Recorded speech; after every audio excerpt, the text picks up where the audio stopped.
नमस्कार दोस्तों, स्वागत है मेरे YouTube channel the competitive view में। आज बिहार लोक सेवा आयोग और CDPO परीक्षा के मद्देनज़र से पूछे जाने वाले बिहार करंट अपडेट के बारे में आज हम लोग चर्चा करने वाले हैं और जानेंगे बिहार करंट अपडेट जो कि बिहार लोक सेवा आयोग यानी BPSC और CDPO परीक्षा की दृष्टि से बहुत ही महत्वपूर्ण होंगे। तो आशा करते हैं कि ये वीडियो आपको पसंद आएंगे और इस करंट अफेयर्स के माध्यम से आपके परीक्षा के जो करंट अफेयर्स होते हैं बिहार स्पेशली वो कवर हो जाएंगे। तो चलिए क्वेश्चन की तरफ बढ़ते हैं। क्वेश्चन है, जल जीवन हरियाली की शुरुआत कहाँ की गई थी? जल जीवन हरियाली की शुरुआत कहाँ की गई है? ऑप्शन है महाराष्ट्र, उड़ीसा, उत्तर प्रदेश, बिहार और इनमें से कोई नहीं, यह एक से अधिक। ये ऑप्शन ई बिहार BPSC और CDPO की परीक्षा में खासकर पूछे जाते हैं, तो मैं इनका जिक्र सिर्फ एक बार ही करूंगा, आप लोग समझ जाएंगे कि ऑप्शन ई में क्या होता है। तो इसके आंसर हो जाएंगे ऑप्शन डी यानी बिहार। जल जीवन हरियाली की शुरुआत बिहार में की गई थी। आइए इसके बारे में बात करें। अगर जल जीवन हरियाली योजना की शुरुआत बिहार के मुख्यमंत्री नीतीश कुमार जी के द्वारा राज्य में पेड़ों का रोपण, पोखरों और कुओं का निर्माण करने के लिए की गई। इस योजना के अंतर्गत बिहार राज्य में कई पौधे का रोपण किया जाएगा और पानी की परंपरागत स्रोतों, तालाबों, पोखरों, कुओं का निर्माण किया जाएगा तथा पूरे तालाब, कुओं की मरम्मत राज्य सरकार द्वारा कराई जाएगी। इस योजना के तहत बिहार के किसानों को तालाब, पोखरे बनाने, खेतों की सिंचाई के लिए 75,500 रुपया उपलब्ध करवाए जाते हैं, जो कि सब्सिडी के रूप में इन्हें प्राप्त होते हैं। जल जीवन हरियाली योजना 2022 के तहत जो है चापाकल, कुआं, सरकारी भवनों में वर्षा के पानी का स्टोर करने के लिए वाटर हार्वेस्टिंग की जाएगी। प्यारे दोस्तों, आज हम आपको इस आर्टिकल के माध्यम से इन तमाम योजनाओं के बारे में विस्तृत जानकारी देने वाले हैं और इन योजनाओं का लाभ जो है आप करंट अपडेट के रूप में अपने BPSC और CDPO परीक्षा में ले पाएंगे। अब अगला क्वेश्चन है कि मेची नदी किसकी सहायक नदी है? ऑप्शन है महानंदा, कोसी, ब्रह्मपुत्र, सोन। तो इसके आंसर हो जाएंगे महानंदा। महानंदा मेची नदी की सहायक नदी है और इस पर एक परियोजना चलाया जा रहा है बिहार सरकार के द्वारा। तो यह है मेची नदी और इस पर ही परियोजना की क्रियान्वयन किया जाएगा बिहार सरकार के द्वारा। तो इसके बारे में बात कर लें, यह है मेची नदी और इस नदी पर ही ये तमाम तरह की परियोजनाएं चलाई जाएंगी।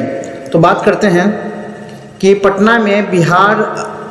बिहार में हर साल आने वाली बाढ़ की तबाही को रोकने के लिए सरकार ने नदियों को जोड़ने की योजना बनाई। नदी को जोड़ने की योजना पर राज्य सरकार के स्तर पर काम शुरू हो गया है। इस योजना के अंतर्गत कोसी मेची लिंक योजना के लिए बिहार सरकार के द्वारा केंद्र सरकार से अनुमति मांगी जा रही थी और इसी के संदर्भ में इसे प्राप्त किया गया। आगे बात करें, अगर कोसी मेची लिंक योजना जो है 2,17,000 हेक्टेयर में सिंचाई करेगा तो इस योजना को राष्ट्रीय योजना भी घोषित किया गया है। अब अगला क्वेश्चन की तरफ बढ़ते हैं। अगला क्वेश्चन है, उपराष्ट्रपति वेंकैया नायडू के द्वारा बिहार के किस विश्वविद्यालय में 6ठे अंतर्राष्ट्रीय धम्म सम्मेलन का उद्घाटन किया गया? तो ऑप्शन है मगध, पाटलिपुत्र, नालंदा, बाबा साहब भीमराव अंबेडकर विश्वविद्यालय। तो इसके आंसर होंगे ऑप्शन सी नालंदा विश्वविद्यालय। नालंदा विश्वविद्यालय में 7 नवंबर 2021 को बिहार के नालंदा जिले के राजगीर में अवस्थित नालंदा विश्वविद्यालय में 6ठे अंतर्राष्ट्रीय धम्म सम्मेलन का उद्घाटन भारत के वर्तमान उपराष्ट्रपति वेंकैया नायडू द्वारा किया गया। इसके प्रमुख बिंदु की अगर बात करें, इसके प्रमुख बिंदु 7 से 9 नवंबर 2021 तक चलने वाले इस सम्मेलन का आयोजन नालंदा विश्वविद्यालय एवं इंडिया फाउंडेशन द्वारा कराया गया। इस सम्मेलन की थीम थी कोविड संक्रमण के बाद विश्व व्यवस्था के निर्माण में धर्म परंपराएं। इस सम्मेलन का उद्देश्य उभरती हुई नई विश्व व्यवस्था के लिए दार्शनिक ढांचे के निर्माण पर विचार करने हेतु धर्म परंपराओं के धार्मिक और राजनीतिक विचारशील नेताओं को एक साथ लाना। उपराष्ट्रपति ने कहा कि शेयर एंड केयर भारतीय दर्शन का मूल तत्व है, तो भारत विजेता बनने को नहीं बल्कि ज्ञान बांटने को लेकर विश्व गुरु बना था, जिसमें प्राचीन नालंदा विश्वविद्यालय की महत्वपूर्ण भूमिका रही थी। तो ये जानकारी परीक्षा दृष्टि से बहुत ही महत्वपूर्ण है, तो आप इसको नोटेड पॉइंट कर सकते हैं। अगला क्वेश्चन है 29वीं राज्य स्तरीय बाल विज्ञान कांग्रेस 2021 का आयोजन कब किया गया? ऑप्शन है नवंबर 21, दिसंबर 21, जनवरी 21, फरवरी 21। तो इसके आंसर होंगे ऑप्शन ए नवंबर 21। आज के बारे में बात करें अगर, तो बाल विकास राजधानी के तारामंडल स्थित सभागार में 29वीं राज्य स्तरीय राष्ट्रीय बाल विज्ञान कांग्रेस का आयोजन किया गया, जिसका मुख्य विषय साइंस फॉर सस्टेनेबल लिविंग था। Science for society Bihar SCRT के द्वारा यह 3 दिवसीय आयोजन किया गया था। आपको बता दें कि 29वीं राज्य स्तरीय राष्ट्रीय बाल विज्ञान कांग्रेस का theme science for sustainable living, जिसके तहत 5 सब्जेक्ट पर बच्चों ने प्रोजेक्ट तैयार किया था। और ये सब्जेक्ट थे नंबर 1 में ecosystem for sustainable living, appropriate technology for sustainable living, social innovation for sustainable living, designing development and planning for sustainable living, और 5वां traditional knowledge for sustainable living. तो ये थीम थे इसके। अगला क्वेश्चन तरफ बढ़ते हैं। अगला क्वेश्चन है कि बिहार के किस केंद्रीय मंत्री को मरणोपरांत पद्म विभूषण 2020 से सम्मानित किया गया? ऑप्शन है रघुवंश प्रसाद सिंह, रामविलास पासवान, केदार पांडे, जॉर्ज फर्नांडिस, और इनमें से कोई नहीं या एक से अधिक। तो इसके आंसर होंगे ऑप्शन डी जॉर्ज फर्नांडिस। ये जॉर्ज फर्नांडिस का पिक है। और इसके बारे में बात करते हैं कि जॉर्ज फर्नांडिस का जन्म जो है वो 3 जून 1930 को बेंगलोर के मैगलोरिन कैथोलिक परिवार में हुआ था। 14वीं लोकसभा में जॉर्ज फर्नांडिस मुजफ्फरपुर से जनता दल के टिकट पर सांसद चुने गए थे और 1997 से 2004 तक की राष्ट्रीय जनतांत्रिक गठबंधन की केंद्रीय सरकार में रक्षा मंत्री भी रहे थे। 1960 के बाद जॉर्ज मुंबई में हड़ताल करने वाले लोकप्रिय नेता बने। इसके बाद राजनीति में बहुत बदलाव आया। 1969 में वे संयुक्त सोशलिस्ट पार्टी में महासचिव चुने गए। 1973 में पार्टी के चेयरमैन बने। 1974 में जॉर्ज ने ऑल इंडिया रेलवे फेडरेशन का अध्यक्ष बनने के बाद भारत की बड़ी रेलवे के खिलाफ हड़ताल की शुरुआत की थी। कहा जाता है कि अब तक की सबसे बड़ी रेलवे हड़ताल की शुरुआत जो करने वाले वो जॉर्ज फर्नांडिस ही थे। 1947 से तीसरे वेतन आयोग को लागू करने की मांग कर रहे थे और आवासीय भत्ता को बढ़ाने की भी इन्होंने चर्चा कर रहे थे। आपातकाल हटा दिए जाने के बाद फर्नांडिस ने अनुपस्थिति में बिहार में मुजफ्फरपुर सीट जीती। उन्हें इंडस्ट्रीज के केंद्रीय मंत्री नियुक्त किया गया।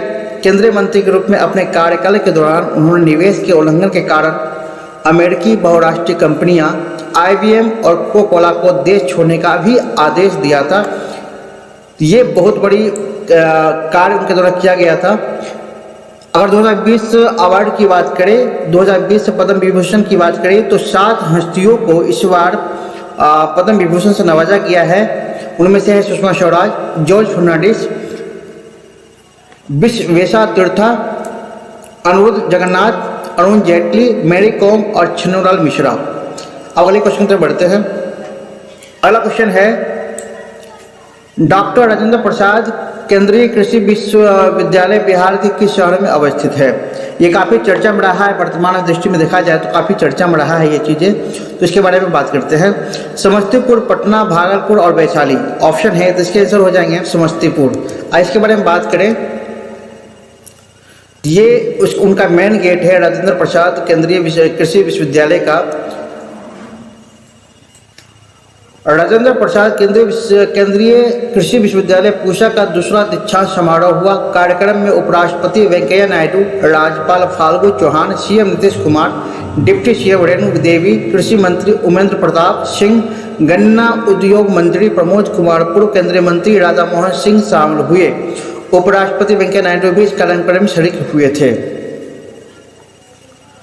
अगर ये इस विश्वविद्यालय के बारे में अगर बात करें, मकसद के बारे में जानकारी प्राप्त करें, इस विश्वविद्यालय का मकसद क्या था स्थापित करने का, तो आइए जानते हैं कि विश्वविद्यालय का मकसद है कि कृषि से रोजगार सृजन करना, एग्रीकल्चर से वेस्ट से कैसे आमदनी हो, सोलर पंप के जरिए कैसे आमदनी हो। इसके अलावा रिसर्कुलेटिंग एक्वाकल्चर सिस्टम के साथ मछली प्रोसेसिंग और आंगनबाड़ी केंद्र के बच्चों के साथ लेकर के एक सिस्टम विकसित करने की योजना पर भी काम करना इस विश्वविद्यालय का एक काम है। कुल मिलाकर देखा जाए तो इस विश्वविद्यालय का काम यही है कि कैसे कृषि से व्यवसाय प्राप्त किया जा सके, कृषि से कैसे अधिक से अधिक लाभ प्राप्त किया जा सके, इसके बारे में शिक्षा प्राप्त देना है। अगला क्वेश्चन है कि टोक्यो पैरालंपिक 2021 में बिहार के श्री प्रमोद भगत को मेजर ध्यानचंद खेल रत्न अवार्ड से दिया गया, वह किस खेल से संबंधित थे। तो ऑप्शन है पैरालंपिक ऊंची कूद, पैरालंपिक बैडमिंटन, पैरालंपिक तैराकी, पैरालंपिक तीरंदाजी। इसके आंसर होंगे ऑप्शन बी पैरालंपिक बैडमिंटन। आइए इसके बारे में बात करें तो ये है प्रमोद। इसके बारे में अगर बात करें कि टोक्यो पैरालंपिक में गोल्ड मेडल जीतने वाले बिहार के वैशाली जिले के प्रमोद भगत को मेजर ध्यानचंद खेल रत्न अवार्ड और कांस्य पदक जीतने वाले मुजफ्फरपुर निवासी शरद कुमार को अर्जुन पुरस्कार से सम्मानित किया गया। अगला क्वेश्चन है कि बिहार सरकार ने निम्नलिखित में से किसके साथ मिलकर वैक्सीन मित्र चैटबॉट लॉन्च किया। ऑप्शन है व्हाट्सएप ऐप को, जियो चैट या टेलीग्राम। इसके आंसर हो जाएंगे ऑप्शन ए व्हाट्सएप चैट। इसके बारे में बात करें कि बिहार सरकार के स्वास्थ्य विभाग ने मंगलवार को एक समर्पित व्हाट्सएप चैट बॉट लॉन्च किया है जिसे वैक्सीन मित्र कहा जाता है। इससे लोगों को कोविड के टीकाकरण के बारे में व्यापक जानकारी प्राप्त हो सकेगी और ये नंबर दिया गया है, इस नंबर पर आप इसके बारे में विशेष जानकारी प्राप्त कर सकते हैं। चलिए नेक्स्ट प्रश्न पर बढ़ते हैं। अगला क्वेश्चन है कि विहान ऐप का संबंध किससे है।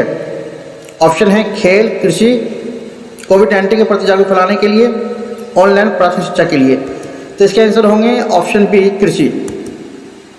इसके बारे में बात करें विहान ऐप, ये विहान ऐप का लोगो है। विहान ऐप कृषि संबंधित ऐप है जिससे किसान अपनी कृषि संबंधी समस्या का हल कर पाएंगे, जिससे किसान के लिए लाभप्रद खेती करना आसान हो जाएगा। इस उद्देश्य से जो है विहान ऐप लॉन्च किया गया था। अगला क्वेश्चन है बिहार का कौन सा जिला लोगों की शिकायत सुनने और उस पर कार्रवाई करने के लिए मामले में टॉप पे है। ऑप्शन है रोहतास, भोजपुर, पश्चिम चंपारण और किशनगंज। तो इसके आंसर हो जाएंगे ऑप्शन डी किशनगंज। अब किशनगंज के बारे में अगर बात करें तो बिहार की राजधानी पटना से 425 किलोमीटर दूर यह किशनगंज है, उत्तर पूर्व में स्थित है। यह जगह पहले कृष्ण कुंजा के नाम से जाना जाता था। बंगाल, नेपाल और बांग्लादेश की सीमा से सटा किशनगंज पहले पूर्णिया जिले का अनुमंडल था।